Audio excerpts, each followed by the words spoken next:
incredible matches. 1 on the buy-in, 8 on the main show. It's Wrestling Shirt Friday. It's the day before Full Gear. A tag team match that has huge implications. A number 1 contenders match that could literally be drawn down the middle. And a main event you are not going to want to miss. It is our Full Gear predictions. Welcome back to a new episode of Kimmy Talks Wrestling. Starting right now. And remember, happy Wrestling Shirt Friday! Also because Carmela retweeted me, and then also I got a bunch of followers from it, and she's like kind of re-debuting tonight, so yay. Anyway, Full Gear, let's go.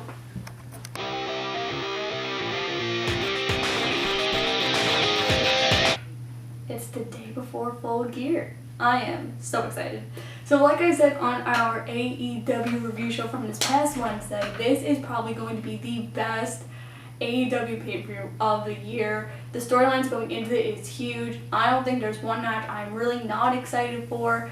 Every match is going to be phenomenal from the buy-in all the way to the main event. But now we have the hard part and we have to predict. I've went back and forth on about 3 matches, so let's do it. So we start with the buy-in for the NWA Women's title. So this originally was not announced. It was announced on Wednesday during Dynamite. It was supposed to be Orange Cassidy versus John Silver, but they changed it to the main card. So it's Serena Deeb and Elijah Kay. I'm going to go with Serena Deeb here. I love the fact that they are actually putting the NWA Women's title in AEW and it's getting utilized there. I feel like that will bring more fans to watch NWA and more fans to watch AEW. I love the partnership. Let's hope it keeps going. But Serena Deeb just won the title. It doesn't make sense for her to lose it right away. I think she's going to be a really dominant champion. I'm excited that she won the title in the first place, so I'm going with Serena Deeb. Our next match is John Silver and Orange Cassidy. So if you do watch BTE, John Silver is probably literally the most comical person on BTE at the moment. He just does everything wrong to get Brody Lee so mad, and it's so funny. But I don't see Orange Cassidy losing here. I feel like Orange Cassidy is just on the cusp of winning the TNT title or even challenging the AEW title in early 2021. I think he's on such a run right now. After that feud with Jericho, after the 2 matches he's had with Cody, I feel like you can't ruin the momentum here. You have to give it to Orange Cassidy. So this is probably going to be a really good match, but I'm going with Orange. And hopefully John Silver just doesn't get kicked out of the Dark Order, I guess, or anything bad happens to him. Matt Hardy versus Sammy Guevara. So it was shown today that this match will be taking place on the Hardy compound, which I'm really excited about. But I really don't know the rules. I'm assuming it's just a regular match on the Hardy compound, but regardless, this feud has to end. It has literally lasted, I think, since April. And it's literally almost December. So I'm going Matt Hardy here. I don't see him losing in the Hardy compound. I think it's going to be a really cool match. I'm excited to see how they're going to utilize the compound in AEW. And technically the Hardy compound has been seen in TNA, WWE, and AEW. That's crazy. But I'm going with Matt Hardy. I don't see Sammy winning. I think Sammy's going to put up a really good fight. His match, the tag team match on Wednesday was really, really good, and it really showed this different side of Sammy, that he has momentum and he's ready to do anything to defeat Matt.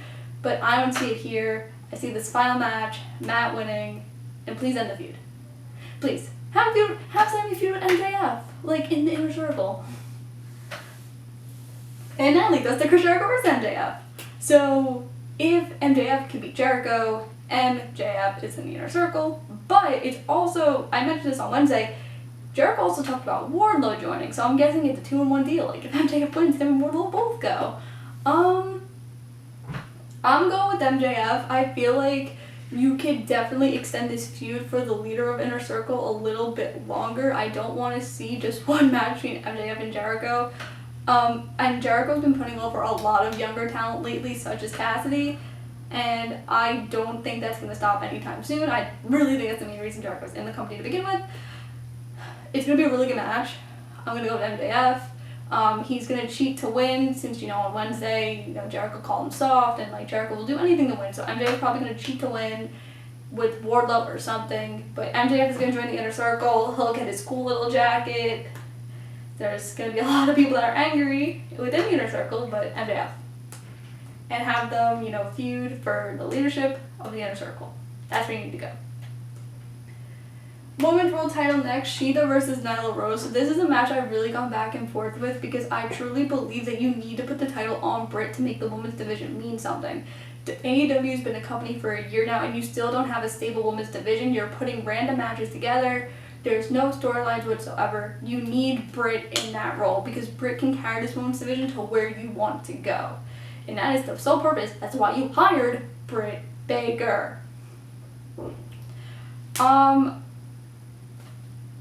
Although I think that Britt should beat Nyla for the title, I'm gonna go with Shida. I'm probably the only person picking Shida to win. But I feel like you need to build this relationship between Nyla and Vicky more. I feel like this is the first time we've seen it on Dynamite, and I feel like I'd want to see that chemistry build a little bit more over time, rather than just have Nyla win the title and then, oh, Vicky's like manager of the year. No, don't do that. I want to see it build. I think the next pay-per-view should be Revolution in February, so maybe then. But have Shida win here, have Shida go into that program with Baker, have Baker beat Shida on an episode of Dynamite, have Baker lead the women's division in 2021. That's what you need to do.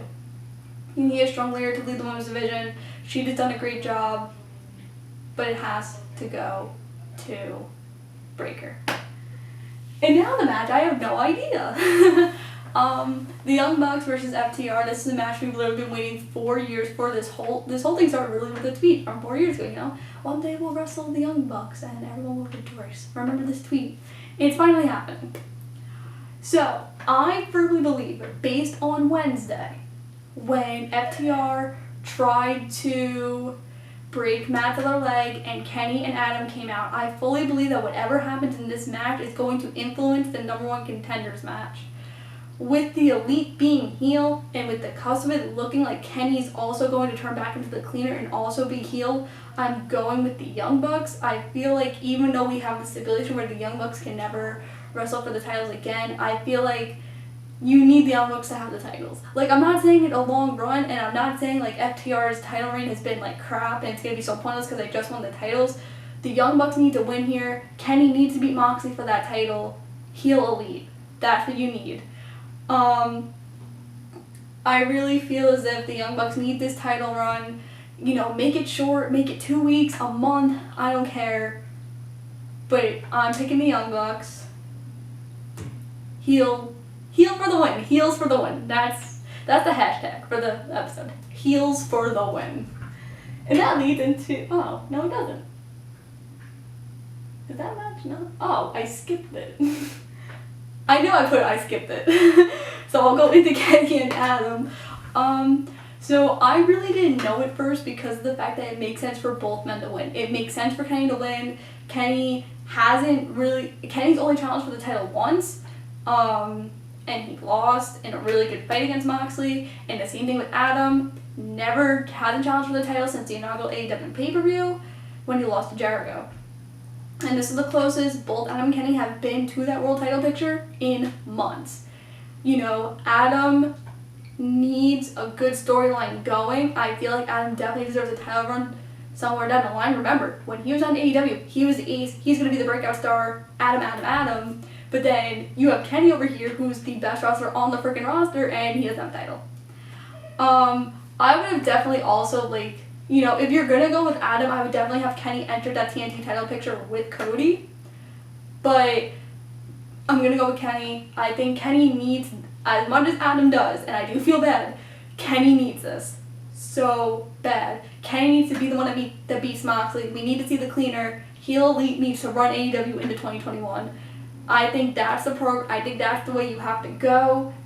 Then build your undercard and have two strong baby faces. You could really have Orange Cassidy beat Kenny for the title if you want. I don't care. But you have to go with Kenny. You have to go with the Young Bucks. And those two matches are going to integrate. If Adam wins, FTR is winning. If the Young Bucks win, Kenny's winning. You heard it here first. I was literally sitting in class doing this, and I was like, oh my god, wait, they're going to integrate each other, oh my god.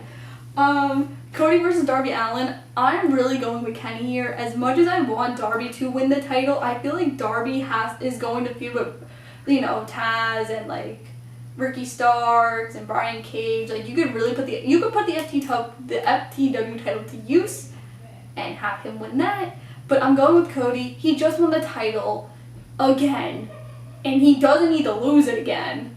And yeah, I think Cody has it. His promo at the end of Dynamite on Wednesday was really strong. His match on Wednesday was also really good. I think Cody's on such momentum now, especially because he could use his last name. He got his last name back. Whoop-de-doo. So I'm going with Cody. Again, I'm also the only person that's going with Cody, but I have Cody. And at least for our main event, who's going to say I quit first? So this was hard. I definitely feel like Eddie has done such a great job with this storyline, like really carrying it. And as much as I think Eddie deserves it, I don't see John losing. I see John losing to Kenny. I think that's the way you have to go. I don't, like, as much as I see an Eddie Kingston, Kenny Omega, like, title picture, I don't at the same time. So I'm going with John. I think it's going to be an amazing match. I think this match, Chris Jericho and MJF, and the tag team match are all going to be the matches of the night. This needs to go at least 30 to 45 minutes. Go hardcore. Tables, thumbtacks, chairs, like ladders, any other thing you could think of that you could use. That's how you have to go with this. Make it hardcore. Make them battle all around the arena. You could go to the Jacksonville Jaguar football stadium, like, for all I care. You could literally walk there. But that's why you have to go. I think Eddie's going to put up such a fight. I think they're going to turn it. I don't think Eddie's going to say I quit. I think Eddie's just going to, like, kind of what he did, like, how he just passed out. He not getting pinned, not getting submitted, but just, like, physically not able to compete. I think that's how they're going to turn this. It's going to turn into a John Eddie 3. And yeah, that's how it's going to end. And then Eddie's going to be like, no, I didn't quit. That's how you're going to end Full Gear. I'm hoping that it's better than the last pay-per-view and we don't have major boo-boos where refs don't know what they're doing. But yeah, so that is the Full Gear predictions. Make sure to like this video, comment your predictions, click that bell for notifications, and make sure to subscribe. Tomorrow we have the SmackDown review show. Sunday we'll have Full Gear, and then we're back for an all-new week. And I also want to say, earlier today, if you didn't see, the Survivor Series will officially be The Undertaker's last farewell. And I just want to say thank you, Taker, for 30 years of amazing wrestling, and I cannot wait to see what's next. And also remember, next week, we hopefully have a really cool surprise that is half my final project and half something, like, amazing that I'm working on. But yeah, thank you all for watching, and make sure to tune in tomorrow for our SmackDown review show.